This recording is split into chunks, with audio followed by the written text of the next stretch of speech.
What is up, my bearded bros? Bearded Maniac here with Week 7 NFL game picks. We are currently at a 52-39-1 record because we went 9-5 last week. Although we did correctly get another upset pick right with picking Houston over Kansas City. I was so happy when that game ended. And honestly, I kind of didn't want to have a record as good as I did last week because I was at the end of that game. I was cheering for Detroit. I was cheering for Pittsburgh over LA, which Pittsburgh did win, but still. Anyway, I'm going to try to go more into depth this week, mainly because I believe it's Wednesday night currently, so I don't have to rush getting this video out right now. If it takes longer to upload, it takes longer to upload. We start off with a Thursday night game, Kansas City versus Denver. Now, the interesting matchup here that I'm looking forward to watch is Chris Harris Jr. against Tyreek Hill. Although I do not believe Chris Harris will shadow Tyreek, I do believe he'll see at least double-digit snaps against Tyreek Hill. Preferably, I'd rather put Chris Harris Jr. on someone like a Sammy Watkins, McCole Hardman type, the number 2 wide receiver, and then obviously double Tyreek Hill because that's probably the best way to eliminate someone like him, mainly because he's so fast that he's going to exploit single coverage most of the time. I'm picking Kansas City in this one, although if their rushing game doesn't get going, it's going to be difficult against Von Miller and the Denver Bronco front that looks quite revived as of late. Difficulty here for me if to see if I'd pick Denver here is how is Joe Flacco and that offense going to handle Kansas City's defense. If Denver's going to stand a chance, they're going to have to pound the rock hard with Freeman and Phillip Lindsay. I just don't think they have the manpower to do it. I'm picking Kansas City 27-23. And then we got San Fran at Washington. I'm picking San Fran here. Not much explanation. Washington should honestly be looking to trade some of its more veteran players. And I'm talking about like maybe a Josh Norman, although Josh Norman would not get much because he is beatable easily. Trent Williams, stuff like that. Maybe even think about trading Landon Collins.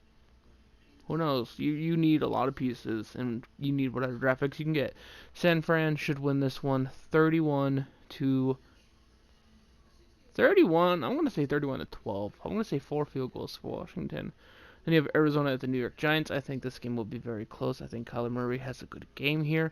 But I also think in the end the New York Giants defense wins this game for them.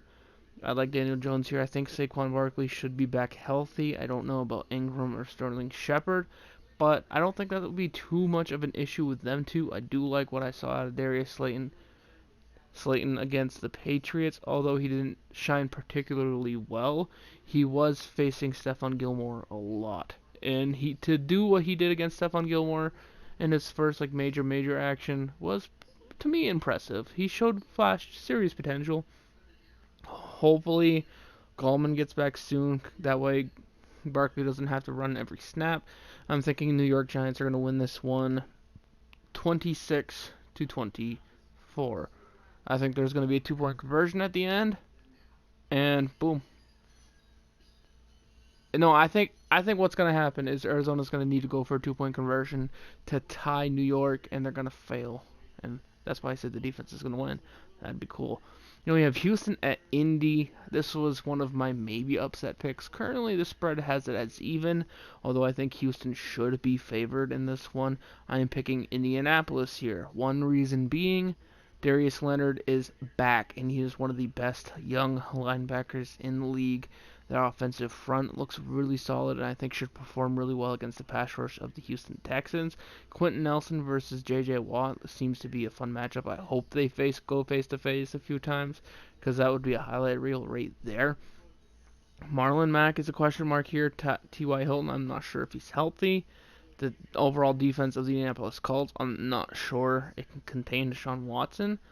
But, in all honesty, I'm picking the Colts in the upset just because I think there's going to be a huge letdown.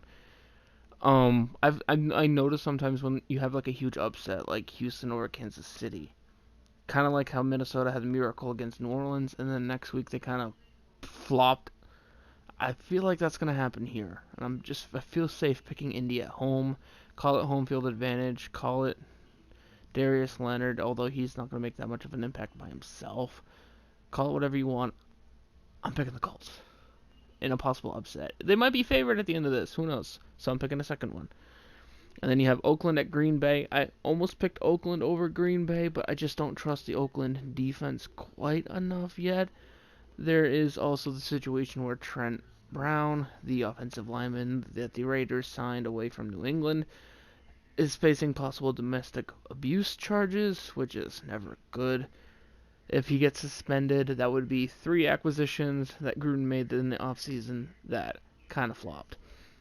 Green Bay here, I think, is much more solid. Williams should be seeing the majority of the snaps at running back with how ineffective Aaron Jones was in the last game.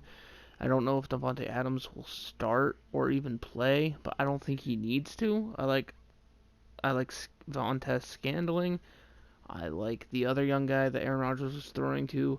And overall, I love that secondary of the Packers, and I think Jaire Alexander and that whole secondary should match up quite well against the Oakland receivers. The biggest question there is going to be who matches up against Darren Waller if he plays effectively, provides a mismatch that Oakland might be able to exploit.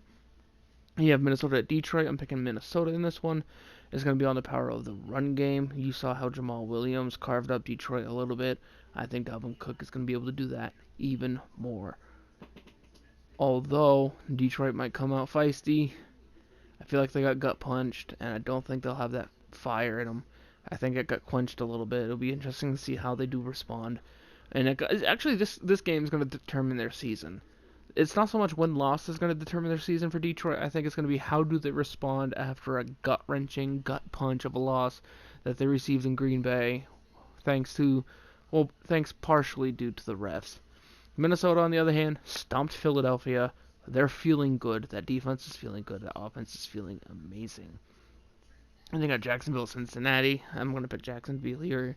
Jacksonville here in Minshew Mania. Cincinnati, I just don't think is good enough. If Cincinnati's going to win, they're going to have to rely on the run game, and that offensive line is ass. A win here would move Jacksonville to 3-4, which in the AFC South would be decent because, say, Indy does beat Houston, that would move Houston to 4-3, Indy to, I believe, 4-2, and then Jacksonville would only be a game and a half out, which wouldn't be too bad. Then you got Miami at Buffalo. Buffalo hands down. Rams at Atlanta. This one, as you can see here, is here because Jalen Ramsey is expected to play for the Los Angeles Rams in this one. Originally, I was thinking about picking the Atlanta Falcons in the upset here, but I really, really want to see Jalen Ramsey shadowing Julio Jones almost the whole game. Although he's more of a zone corner, it'd still be interesting to see. Even Ramsey against Calvin Ridley, because Atlanta does have a lot of good receivers. It'll be interesting to see how it handles. Also, with the subtractions of Peters and Talib, it would be interesting to see what the Rams secondary looks like. Considering it's almost completely morphed. No Talib, no Peters, and now you got Ramsey. Picking the Rams in this one. Score of 29 to 20. 29 to 20. Then you got the Chargers at the Titans. Titans are currently favored by 2. I'm picking the Chargers in this one. I think Tannehill's going to struggle. I think the Chargers are going to exploit Tannehill a little bit. And I think Phillip Rivers is not going to make the same mistakes he did in Pittsburgh. But if I pick him again and he fucking fails again, so help me God, I will choke a bitch. I am kidding. 100% kidding. I like the Chargers defense in this one against what doesn't seem like too much of a strong Tennessee Titans offense. But if Tennessee can ride Derrick Henry hard early, I think the Tennessee Titans can put on points. I think this one will be close. I think it's going to be a low-scoring game. I think 21 to 19.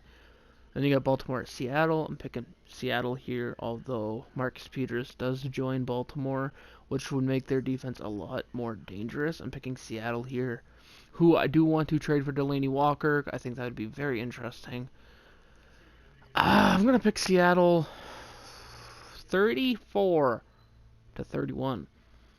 And you got New Orleans at Chicago. This one's going to be a low-scoring game. I don't think New Orleans' offense is going to manage much. It's going to be probably more of a Kamara show. And Chicago's offense isn't going to manage much either. These are two elite defenses. I'm picking New Orleans 9-6. Then you got Philly at Dallas. I'm picking Dallas at home in this one. I think they bounce back. Although Philadelphia provides a huge challenge, I think this game is a coin flip. I think overall at the end it's going to ride on Ezekiel Elliott. Get the ball out of Dak's hands. Pound that rock. Pound it hard all day long. I'm picking Dallas to win this one 35-31. And you got New England, New York Jets at Monday Night Football. New England is currently favored by 10 here, although I do think the game will be much closer. I'm going to pick New England in their defense over the New York Jets, although Sam Darnold did look really good last week against New England defense. It will be more interesting to see. Also, Ben Watson is back with the Patriots, and they do have another tight end weapon, so they won't have to run the same formation for the whole entire second half again, hopefully, barring any injuries. Be interesting to see. I think this will be a lot closer than 10 points. Honestly, I think it's going to be a final score of 31-27. A lot closer than 10 points. Anyways, let me know what you think in the comment section down below. Who do you think is going to be upset this week? Whether it be New York Jets over the New England Patriots or any other thing like that. If you want any more explanation into any of the game picks, let me know in the comment section down below, and I'll get back to you as soon as possible. I'll see you guys in the next one. Peace.